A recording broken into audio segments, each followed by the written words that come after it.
What is going on? Welcome to the Community Connection. How you doing? I am great. I am so happy to be here. Talk about making a Monday much better than a typical Monday. Well, Eric and I have had some time off. We try to, do what to get our educator wellness Yeah, heads together. I travel a lot, and then on vacation I end up traveling a lot. So traveling. I've been all over the world.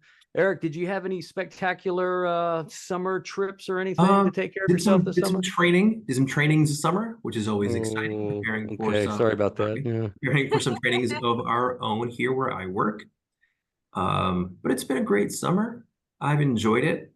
So Tina, this is kind of like I see this as the start of our season two. So you Mhm. are you're number one. You are Oh, You're the number we one. are starting our second Yes. season, and I think you are great.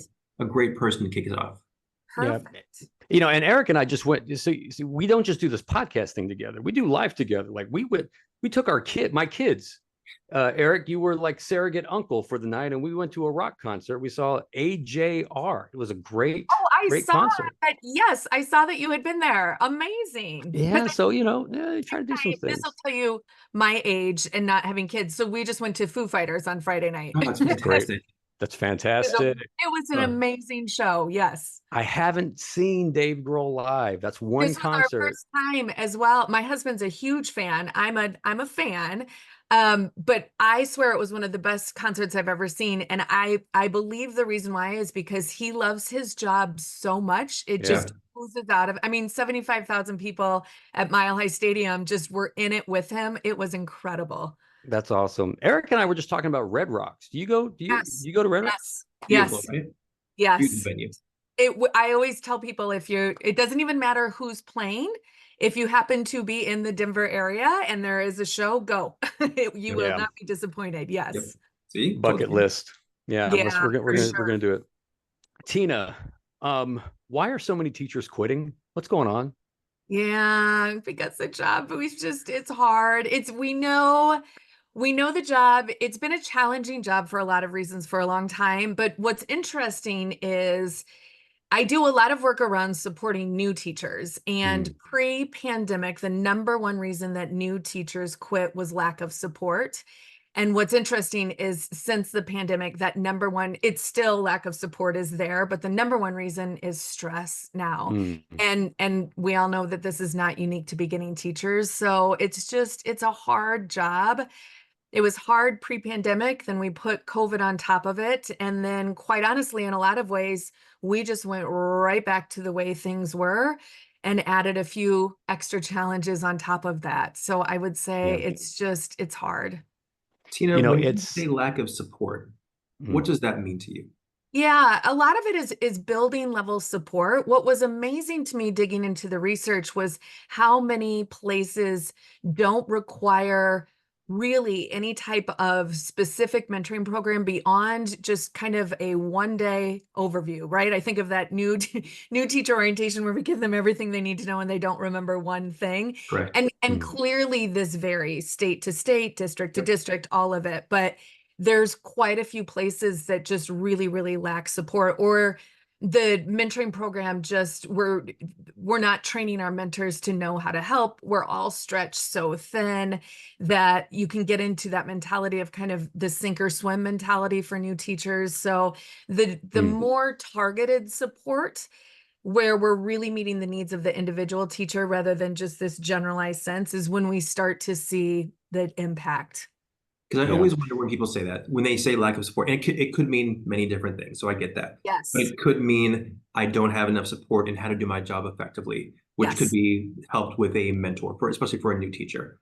But it could also be I've got problems with parents or I've got Yes. challenges with students, and you are Yes. not supporting whatever year of your career you're Yes. in. Even And if you don't feel even support with those supply. classroom challenges, Yes, supplies, lack of resources, not feeling safe in their own environment. Like, yes, so that is a very broad term.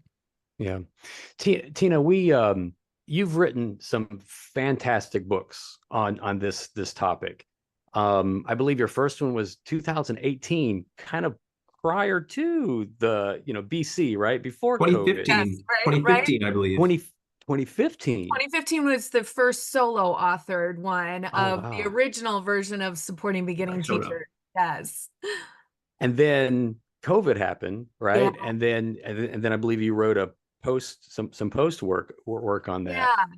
So why people write about their passions, right? Right. Was this a passion of yours, either something personal or something that happened to you? Like, of all the things to specialize on, why educator wellness? So it's one of those, like anything in life, sitting where I am now, looking back, I can see the progression. And when I was in it, I didn't see it as much. So Mm. we could go all the way back to when I was working on my dissertation. One, I studied high, I'll read it to you. I'm just kidding. No one read it. But what I studied, I did a phenomenology, the phenomenon of highly reflective and effective teachers. So highly effective, highly reflective, to see, what made up this population of really effective teachers. And what is not a surprise now, but in doing the study, that every single one of those participants in my study, that to be as effective as they were was to the detriment of something in their own lives. So Mm. a seed was planted there. Then around 2015, I had the same job that I do now, where I travel extensively, and I hit a real huge burnout stage. I was absolutely not taking care of myself, just grinding. I was in Mm. it, and I wasn't telling anyone that I was in this. Just, it was terrible. I hated it. All of it was so hard. I put on a brave face doing the workshops. But then the irony, and as fate would have it, that I would go back to my hotel room and I was co-authoring the book, Motivating and Inspiring Students with Dr. Marzano. And Mm. the irony was not lost on me. So in that book, we used Maslow's hierarchy of needs and talked about how we support students through those levels. And it was one of those light bulb moments of, oh my gosh, as I'm reading all of this, I'm reading the strategies. This is what I'm not doing for myself. So I set Mm. about to just an experiment in of one on me of making changes, Yeah. and it worked. And so that led to the book. The first true self-care book I wrote was called Take Time for You. Mm-hmm. And that was looking at Maslow's hierarchy from the adult perspective, really from the personal one person perspective. Mm-hmm. That gained popularity, but this was still pre-COVID. And so the Yeah. interesting part was, this was a time where people would bring me in to do workshops around instruction. And then they would say, yeah, if you've got any extra time, you can talk about that wellness stuff. But that's just, if you've got extra time. I also wrote then, because I just went on this massive journey of digging into all of the research around the wellness side of pieces. So the book that came out right before COVID, the timing actually was perfect in the worst way, Sure. was the Sure. 180 Days of Self-Care for Busy Educators. And that was just these bite-sized weekly strategies to think about. And that one's been the most wildly popular book, I think, because you don't have to read it. It's just a Yeah. weekly, It's right week by there. kind of structure. That, like I said, came out and it kind of exploded because it was something for people to hold on to. And again, as you just said, that BC, that before COVID, all feels a little bit different. The world, as we Mm. all know, just kind of got rocked. So this was when Tim Canold and I came together, and he had his fantastic books called Heart and Soul. And Mm-hmm. then I had the two books, the Take Time for You and 180 Days. We were looking at similar topics from a slightly different lens, but we came together to say, what can we do right now? And because our calendars were Yeah. just wiped clean, we just wrote a book in record time, where we sat down and looked at the Wow. research and thought about it in this moment in time, this unique time we're living in. What does that wellness piece look like? Yeah. The COVID part of that story is we wrote the whole book without having met each other in person. The first time Tim and I ever met, the book was already published. So it was all done Awesome. via Zoom. It was daily Zoom sessions. And from there, that now is kind of provides the structure. The books that came out before then, all of those strategies still work, but that lens, just the world looks so different. So the Educator Wellness book, and then we had the follow-up plan book and journal, is really the latest, really taking a deep dive into looking at these different dimensions of wellness. And my curiosity just grows and grows and grows. I'm a self-proclaimed research nerd, so I'm Mhm. constantly learning and growing. I have certifications now in nutrition and change psychology and stress management. It's awesome. what are these tiny pieces that we can think about? And it's really for everyone, but my heart is with educators. Yeah. I love it. I love it so much. You know, Eric, I was in a school district the other day, and they had, I think it was like 20 brand new teachers that were just fresh, like newly credentialed. I mean, and I was amazed that they found 20 first year Right. teachers. I was Yes. blown away by this, Yes. right? And I was eavesdropping just a little bit, and as I was milling around, and I overheard one of the new teachers talk. I think he was talking to a principal or administrator, and they were talking about, hey, listen, when you get back to school, you're be sure to sign up for this and be sure to sign up for this committee. And as a new teacher, we got to sign up for this. And then there's the thing, and there's a wellness committee. And then, Right. and I was like, holy crap. It's a lot of things.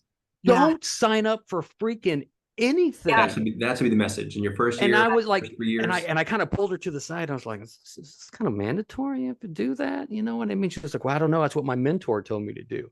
So I share that story because we keep doing this stuff to all of our educators, because we feel like we're trying to build culture, and we're trying to, you know, create almost like camp for kids sometimes. And we forget, like, our bottom line is like teaching, you know. And I know that that's important, culture and having these experiences, and someone's got to do it. And it ends up happening, it's that, what is that principle, like 80% of the work ends up being done by 20% of the people, and those are your best, and then they get burnt out and they can't do it anymore, right? And that's so, like, I'm just curious, Tina, like do you see this as well? Like, why do we keep doing this stuff? And Like, what concerns me the most, I could not agree with you more. And what concerns me the most is what we see oftentimes, and this is a generalization, but yes, your best and your brightest are the ones that take on those roles oftentimes. But if we lose them, that is the biggest detriment, right? What we know without a doubt is the most direct correlation to student achievement is the teacher in the classroom. That was in my dissertation, that finding, and I see it again and again.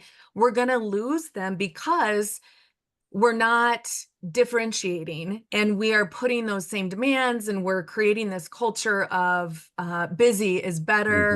And the reality is we need to, oh my gosh, just think of them in a very different way, and all teachers in a very different way of just, whoa. At the bottom line is exactly as you said, of student achievement, and putting our resources there, and making sure that we do things to keep our best and our brightest that are making the biggest difference in student achievement. Yes. So Tina, I kind of had like a hot plate moment with this term. Yeah. I was talking with the group of educators, and I mentioned something about self-care. And one of the participants was like, I'm going to stop you right there. This is on Zoom. So I'm going to stop right there. She's like, I'm so tired of hearing about self-care. Yeah.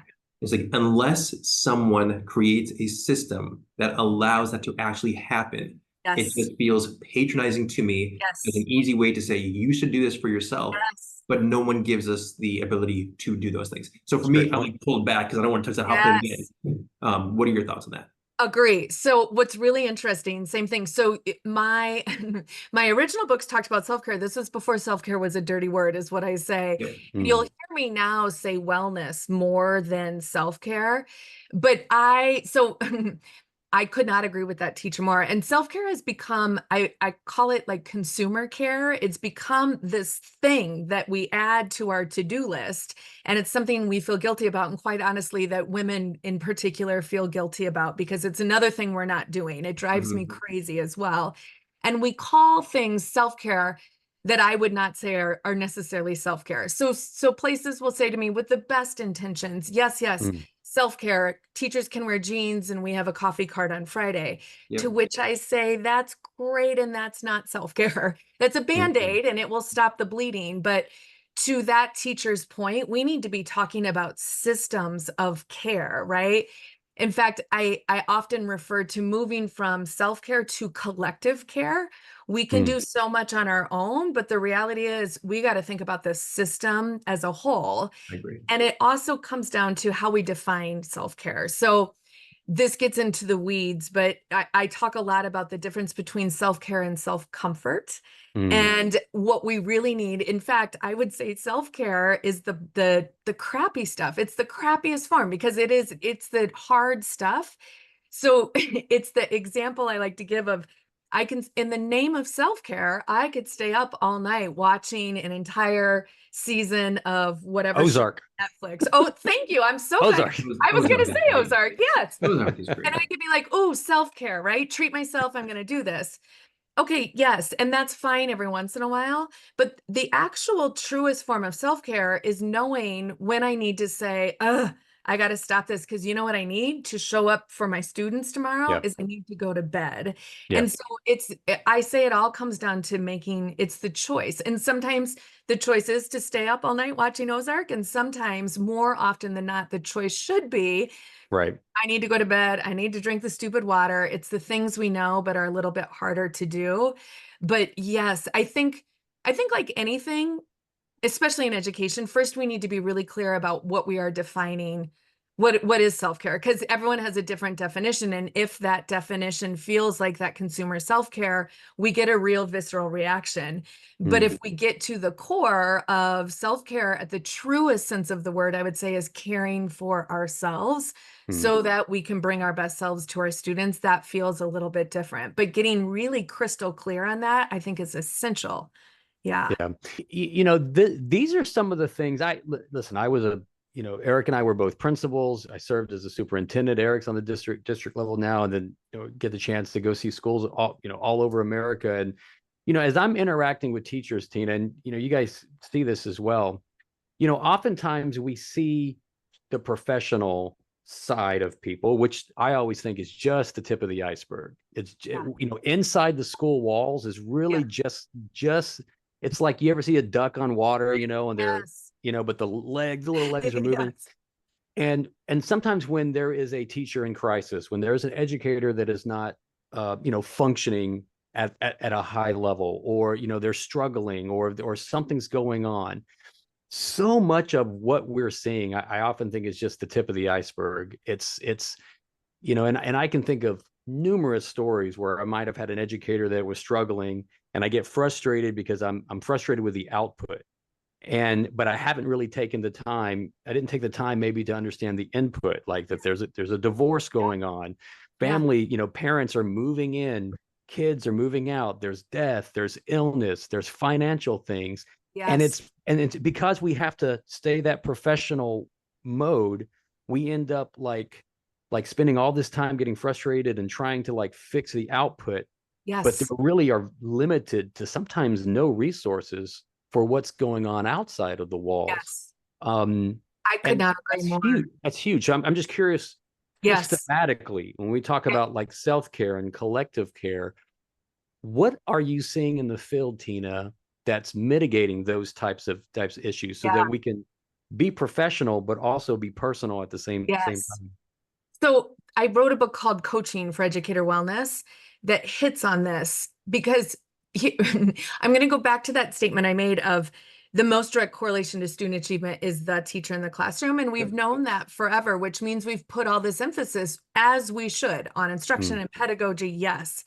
But what we know is that the magic isn't in the strategy, it's in the person providing the strategy.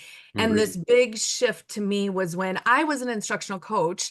And I know when I had teachers struggling, and by struggling, all we were talking about is exactly what you said, of seeing something happening in the classroom, right? So I would just shove more strategies at them. And then it's this aha moment of like, oh no, it's not, they're not necessarily missing a strategy. Let's back up and be a really careful listener and find out what's really going on, to see in that moment what that listening ear, because that deeper piece of thinking about our emotional wellness and our mental wellness absolutely matters in terms of, again, going back to student achievement. So I think it's really understanding those signs, being a really careful listener. And one of the most concrete things that I will say to leaders, coaches, anyone, is to be aware of those signs of burnout. Because I think we're using the word burnout often. Yeah. And burnout is a very different thing than stress. You know, we've all seen the Gallup headline that says K-12 workers have the highest burnout Right. rate of any profession, which is scary. And so I did a deep dive to figure out what that means. And one aha for me was the difference between stress and burnout. Stress itself is not a bad thing. It's the only way we get things done. We just have to be really careful of when it tips over. And there's a whole kind of spectrum. When we're thinking about burnout, the three main indicators are number one, that negativity and cynicism.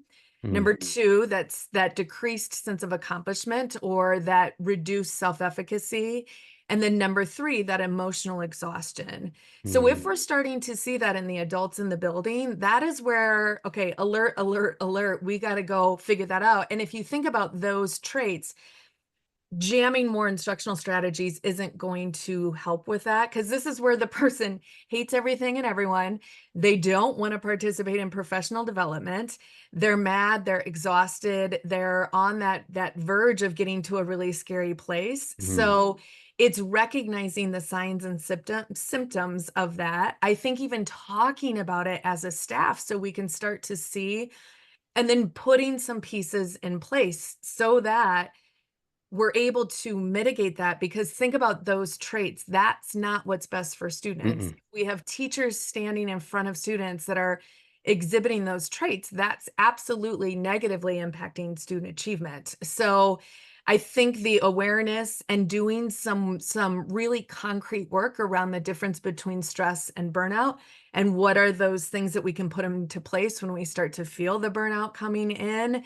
How do we then take that burnout from being an individual problem to, again, that collective care where we can all like, woo, let's tackle this together. Because I go back to the work coming out of the New Teacher Center for years and years. Ellen Moore published that, what I call the DIP chart. I use it in a number of books, which is basically the typical progression through the school year. She talks about it for first year teachers. I say it's for everyone. Right. But if we know every single November our staff burns out, you know, the definition of insanity is doing the same thing, except expecting something, a different outcome. How can we get ahead of that and put some different pieces in place and even do a check-in? I always recommend, like, school leaders laminate that dip chart, give everyone a sticky dot, and on the way into your faculty meeting, have them put a dot. And if your whole staff is at disillusionment, you might want to rethink what the plan is there and put some pieces in place. So there's some concrete things that we can think about, which also goes back to what you said, Eric, with the teacher, of not just putting this on the individual teacher. What can we do collectively to tackle this? Yeah. And I think both Mr. Provincio and it was very important to both of us, I know it was for me, for my teachers to feel happy and to feel fulfilled in what they were doing. And I always thought that that would get our students better results than almost anything else, is knowing that they are allowed to be themselves, and I would foster their independence in how they ran their classroom as long as it was succeeding. I think happy teachers equals happy students and happy families, and that makes happy principals and happy schools. I did want to ask you, we referenced your book, Supporting Beginning Teachers, which I think is great. It's in its second edition now. What have you seen change from your first published date of 2015 to your newest one just a couple of years ago? What have you seen different for supporting our phenomenal beginning teachers? Yes. Well, what's interesting, again, probably needs another update because that came out, right. I was working on it. It's not showing the full results. Well, we're still in it. We're still learning the full results of COVID, right? But between 2015 and 2022, the number one biggest change that the reason that I wrote the second version was it was updated with Dr. Marzano's updated research. So that book ties specifically to the art and science of teaching, the instructional framework, and the original one tied to the art and science of teaching. Dr. Marzano published the updated new art and science of teaching. So that was the biggest shift. But beyond that, even then, we were far enough into COVID that I could see that that going back to what I said earlier, the number one reason that teachers were quitting was because of stress. And that did not, of course, it was one of the issues in 2015. It always has been. Yep. But that shift of that change to that number one reason was a huge kind of aha piece, without a doubt. Yes. Yeah, that's fascinating. Tina, I will say this, and I probably 10 years ago, I would have never told anybody. But now I think with your work, and I think kind of like mental health being a topic that's easier to talk about, I think it's fascinating. But I do know colleagues that it's such a taboo conversation. One of the only ways for me to have been able to remain in this profession was that I stepped out in faith and worked with a therapist. It was the absolute best thing for me. Yes. Some people may have their faith that helps them. Some people may have supportive family or friends. For me, I needed someone to be a trained professional to be able to talk to me about things and see things through different perspectives and affirm my emotions. And I never had that as a new teacher. And it wasn't until I had resources as a principal and as a superintendent where I could realize that was available for me. But those resources aren't available for so many of our teachers. Right. I'm seeing more and more. Thank goodness. Thank goodness. Yes.